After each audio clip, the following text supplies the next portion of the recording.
This video is sponsored by Squarespace. Maybe the thing I've been thinking the most about this year, which is definitely reflected in some of the videos I've made, is the idea of falling in love with my boring little life.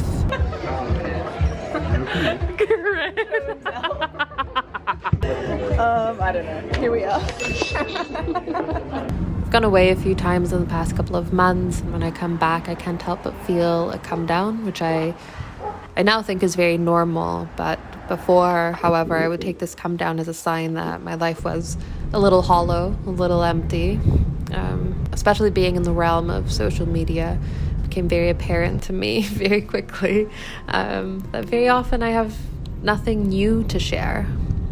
And the thing is that I can't spend an entire life planning the next thing and the next thing and the next thing. I mean, I can, and maybe that's the trap, that I can and I have, and so I've done so in the past, but I need to be very wary of this behavior. I often confuse busyness with happiness. I think a lot of people do. For many years, I moved around as soon as I felt a tingle of boredom, and I will tell you now that those were some of the loneliest, the most stressful years of my life.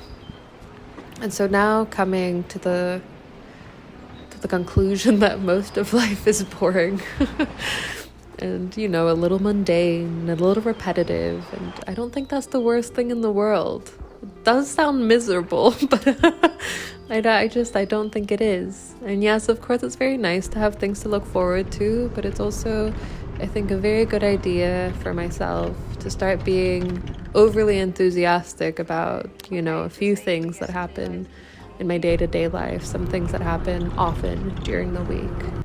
I can be very enthusiastic about a trip I'm taking in a few months, and I can also be very enthusiastic about, going for a walk or taking the train somewhere on my own and sitting down and reading my book. And I can be very enthusiastic about making a cake and, looking at my life and thinking, this is pretty sweet. This is pretty sweet too. Not everything has to be grand. Not everything has to be grand.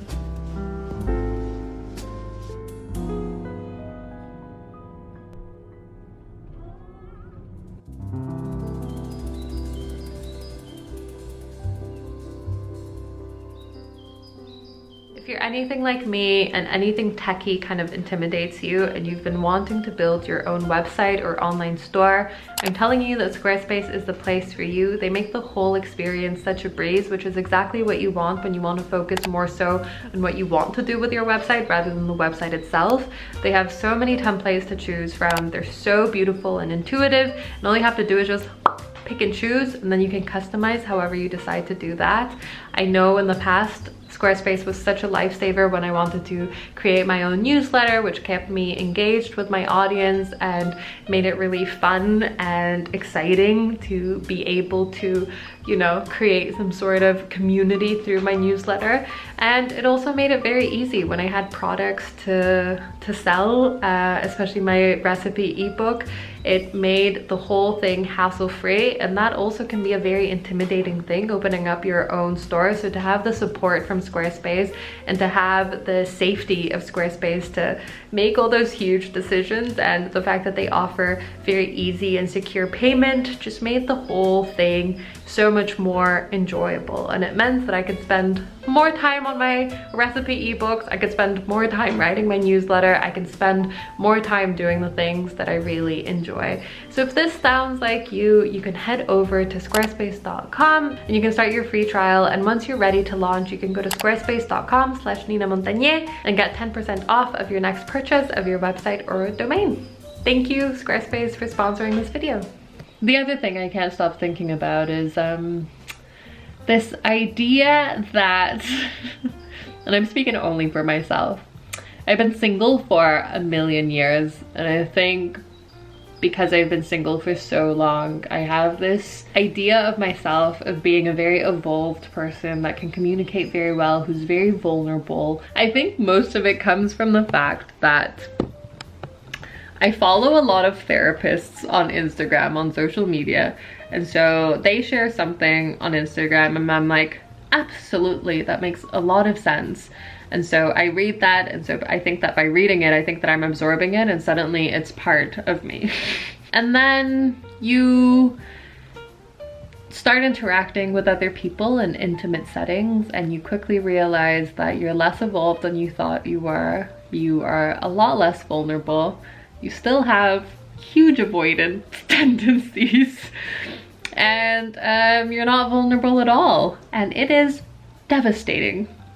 It's devastating, it's confronting, and it's a great lesson, mostly for people who think, and this is for myself as well, because I used to believe that in order for me to be able to interact with someone in an intimate setting again, I had to be healed and I had to be over my whatever issues I had, and so I had to take time away and step away from the world, or step away from like the romantic intimate world with other people, in order to focus on myself and work on myself.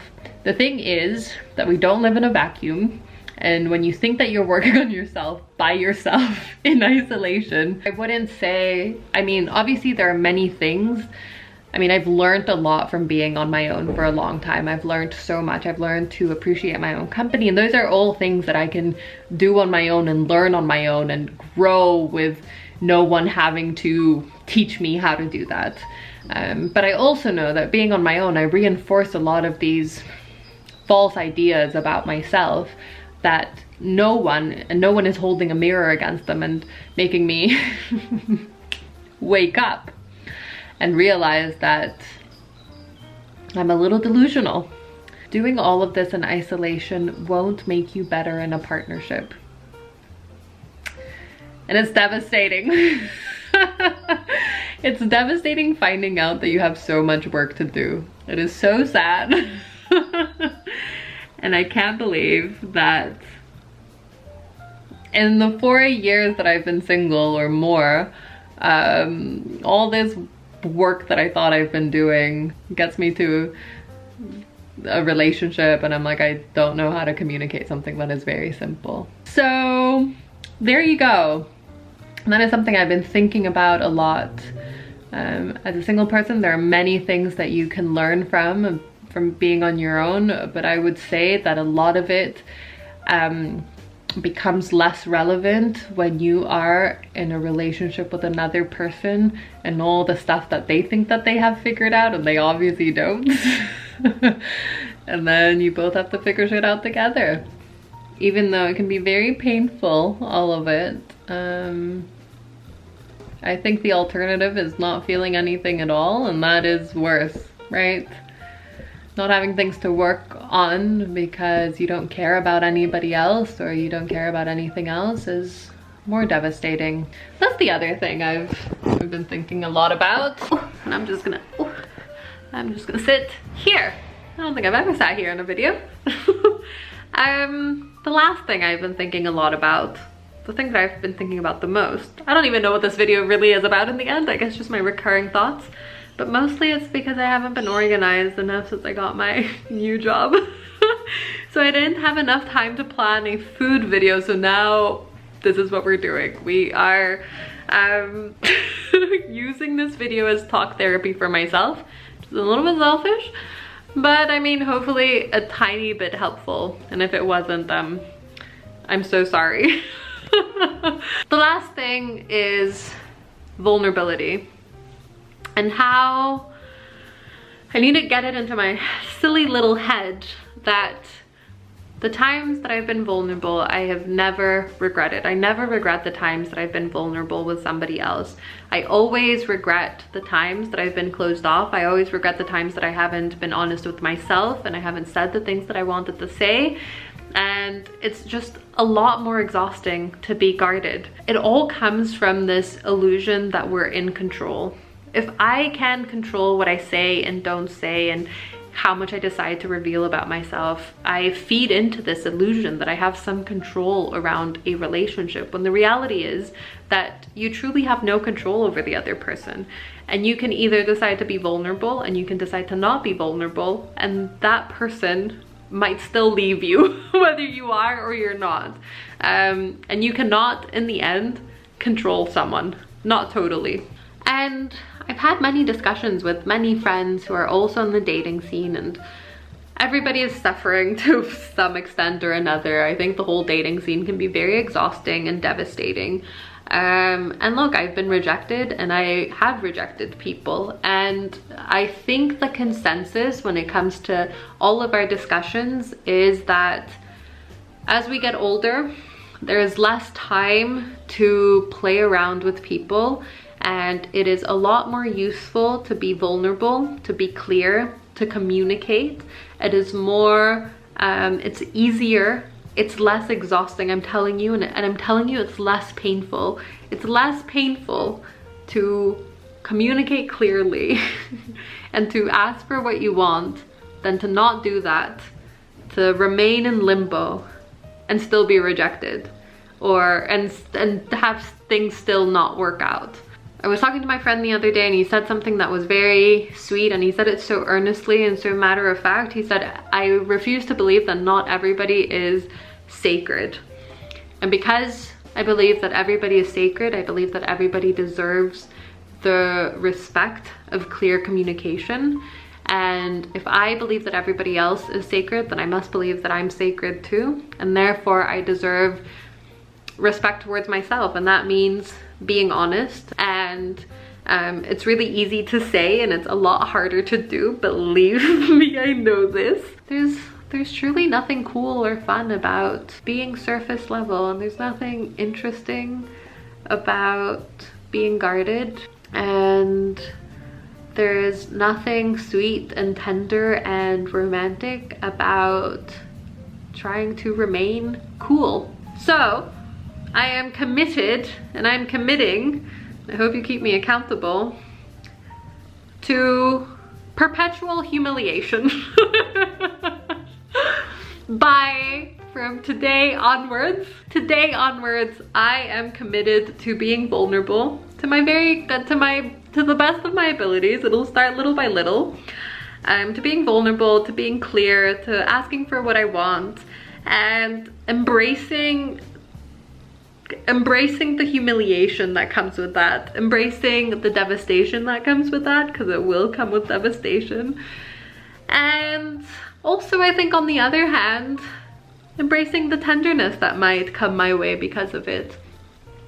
I believe that there is a lot of love and tenderness out there, and I believe that if I am loving and tender and I exist in the world, then someone like me exists in the world. I'm no longer into cynicism. I'm no longer into being cynical. That's not cool either, and it's boring. So those are the things that have been going through my head on repeat. Okay, editing me, hello. I was sent a TikTok the other day on vulnerability, and I thought I would share it here because it was genius and I related to it heavily and deeply, and it was very revealing. I'll link it down below, but basically she was posing the question of what true vulnerability is, and she described herself as being a home, and she used to think that she was being vulnerable when she was inviting people into her home, yet she had done a deep clean, she had done all the dishes, put all the washing away, and basically she was letting people in into a clean, sparkling home. And I relate to this very much, and she said that perhaps true vulnerability is letting people in when you haven't done the dishes, when the washing hasn't been put away, when you haven't scrubbed the floors. And I must admit that I often mistake me letting people in when I've done a deep clean of my home, when I've done all the processing on my own, when I've come through to the other side. That's when I decide to let people in.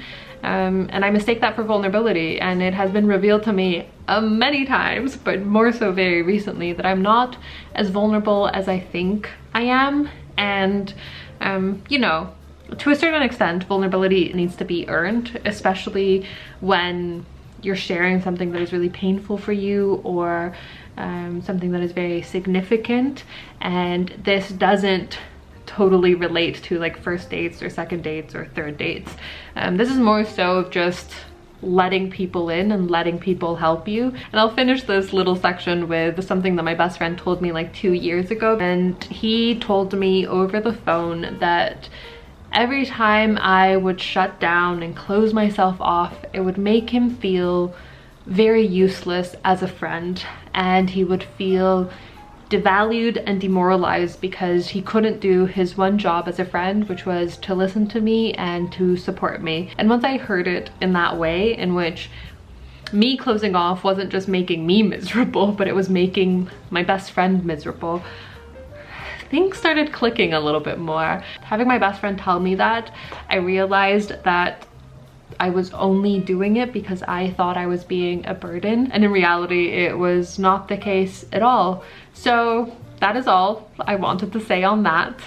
The home metaphor is excellent, and most of the times it feels very scary leading up to it. You do it and then there's a overwhelming sense of relief, and it feels like you're being freed from whatever it is that you were holding back. And I don't think that that happens often when you're not being vulnerable. So I think the pain that you feel from being vulnerable is like leading up to it. Maybe sometimes it's also after the fact, depending on how someone else reacts.